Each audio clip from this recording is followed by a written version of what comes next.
कई प्रोजेक्ट है जो काफ़ी टाइम से अटके पड़े थे, वर्षों से। वो डबल इंजन की सरकार होने से उनमें गति आई है, वो लगातार चालू है और सभी पूरे होने को है। इसमें कोई कमज़ोर होने वाली स्थिति नहीं है कि हम किसी सीट पर कमज़ोर हैं। इस वजह से हमने 39 सीटें घोषित की हैं। हम 39 सीटों पे बहुत अच्छे स्तर पे मजबूत है और उनको थोड़ा समय ज़्यादा काम करने के लिए मिलेगा। आप निश्चिंत रहिए, हम 150 से एबव सीट लेने वाले हैं और बहुत अच्छे स्तर पर हम सरकार में। आप देख रहे हैं न्यू इंडिया हेडलाइंस। मैं हूं आपके साथ गुड्डू मिश्रा। मैं मौजूद हूं इस समय भाजपा के वरिष्ठ नेता अरविंद सिंह सिकरवार गुड़ुआ, जो महामंत्री भी हैं भाजपा के। तो मैं उनसे ही पूछता हूं कि इस बार भाजपा चौथी बार सरकार बनाएगी तो उसकी क्या रणनीति रहेगी। भारतीय जनता पार्टी लगातार अपने विकास कार्यों में के नाम पे और वोट मांग रही है। दूसरा, हमारी जन आशीर्वाद जो यात्रा है वो श्योपुर से प्रारंभ होगी और विश्राम सबलगढ़ में है और उसके पश्चात दूसरा विश्राम मुरैना है।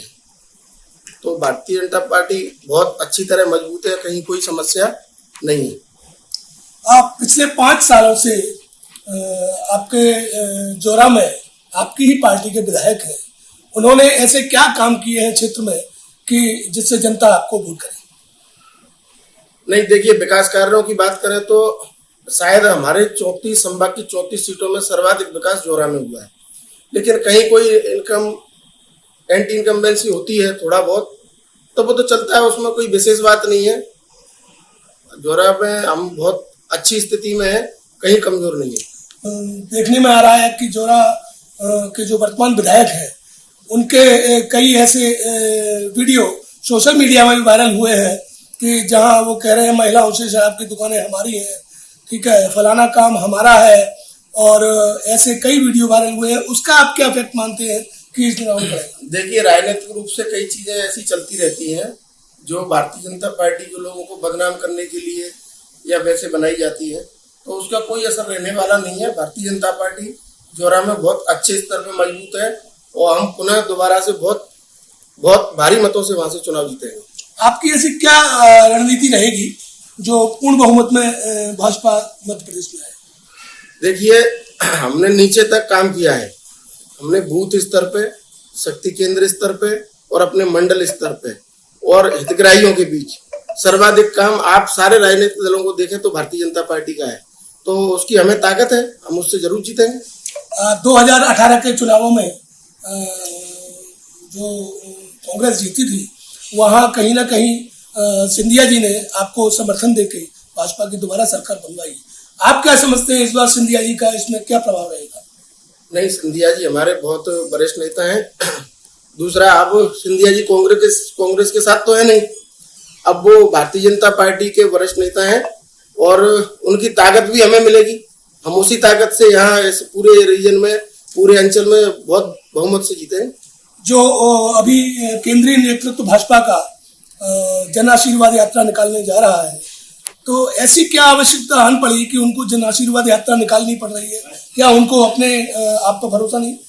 नहीं, देखिए, सभी राजनीतिक दल जो है अपने अपने हिसाब से काम करते हैं। यात्राओं की बात है तो कांग्रेस भी कई यात्राएं निकालती है। भारतीय जनता पार्टी ने 2008 में भी जन आशीर्वाद यात्रा निकाली थी, 2013 में भी निकाली थी और उपचुनाव में भी भारतीय जनता पार्टी की नगर निगम के चुनाव में भी आपने देखा होगा कि जन आशीर्वाद यात्रा। तो ये राजनीतिक दलों का, सभी का जनता को एकजुट करने और उनको अपनी बात पहुंचाने का एक तरीका है। भाजपा को ऐसी क्या जल्दी आ पड़ी कि उन्होंने अपने 39 प्रत्याशियों की सूची पहले ही घोषित कर दी? नहीं, भाजपा हमेशा बहुत आगे रहने वाली पार्टी है। तो हमारे वरिष्ठ नेतृत्व ने ये तय किया कि जो जो जगह उनको उचित लगी वहां पे उन्होंने आगे जो आके सबसे पहले सूची जारी करने का। इसमें कोई कमजोर होने वाली स्थिति नहीं है कि हम किसी सीट पे कमजोर हैं। इस वजह से हमने 39 सीटें घोषित की है। हम 39 सीटों पे बहुत अच्छे स्तर पे मजबूत है और उनको थोड़ा समय ज्यादा काम करने के लिए मिलेगा। ये भी हो सकता है वरिष्ठ नेतृत्व का सोच हो। आप देखने में आ रहा है कि भाजपा के कहीं ना कहीं हर दिन 2-4 नेता भाजपा को छोड़ रहे हैं, जबकि कभी ये लगता था कि कांग्रेस नेता विहीन हो जाएगी। अब ऐसा लग रहा है कि भाजपा के नेता ज्यादा से ज्यादा कांग्रेस में जा रहे हैं। ये क्या है? ये विषय है कि ये आयाराम गयाराम चलता रहता है। भाजपा का जो भी कट्टर कार्यकर्ता है, कुछ लोग अति महत्वाकांक्षी होते हैं, बाकी जो मूल कार्यकर्ता है हमारा, वो कभी भाजपा के खिलाफ जाता नहीं, न कभी छोड़ के जाता। आपके मूल कार्यकर्ता ये शिवपुरी से सिटिंग एमएलए है वीरेंद्र रघुवंशी, उन्होंने परसों ही भाजपा छोड़ के कांग्रेस ज्वाइन की है। ऐसी क्या उनकी परेशानियां रही कि उनको कांग्रेस ज्वाइन करनी पड़ी? हो सकता है कि उनको अभी क्या स्थिति है उनकी, मुझे वहां शिवपुरी के बारे में तो नहीं मालूम, लेकिन उनका पहले से कुछ विद्रोह चल रहा था, लगातार खबरें आती रहती हैं, तो इसमें कोई विशेष बात नहीं है। ऐसे लोग तो आते जाते रहते हैं, इससे भाजपा को कोई फर्क पड़ने वाला नहीं। अच्छा, केंद्र में और प्रदेश में दोनों जगह डबल इंजन की सरकार है, इसका क्या प्रभाव पड़ेगा आने वाले विधानसभा चुनाव में? 100% हमारा बहुत अच्छा प्रभाव पड़ेगा। केंद्र के जितने भी प्रोजेक्ट हैं वो बहुत ताकत से प्रदेश की सरकार ने लागू किए हैं, चाहे सेंचुरियों का मामला हो, चाहे हमारे यहाँ कई प्रोजेक्ट हैं जो काफी टाइम से अटके पड़े थे, वर्षों से, वो डबल इंजन की सरकार होने से उनमें गति आई है, वो लगातार चालू है और सभी पूरे होने को है। आप भी जोरा विधानसभा से दावेदारों में शामिल है, तो आपकी क्या रणनीति है? अगर आपका टिकट हुआ तो आपकी क्या रणनीति रहेगी?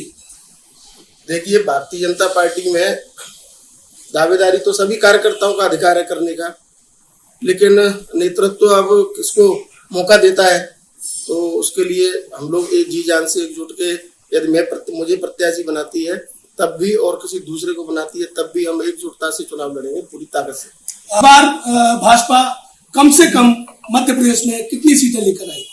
आप निश्चिंत रहिए, हम 150 से एबव सीट लेने वाले हैं और बहुत अच्छे स्तर पर हम सरकार बनाएंगे।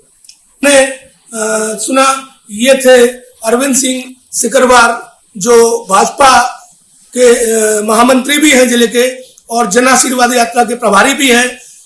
ये भी जोरा विधानसभा से अपनी दावेदारी जता रहे हैं और कहीं ना कहीं इन्हें पूर्ण भरोसा है कि भाजपा इस बार बहुत अच्छे बहुमत से 5वीं बार फिर सरकार बनाएगी।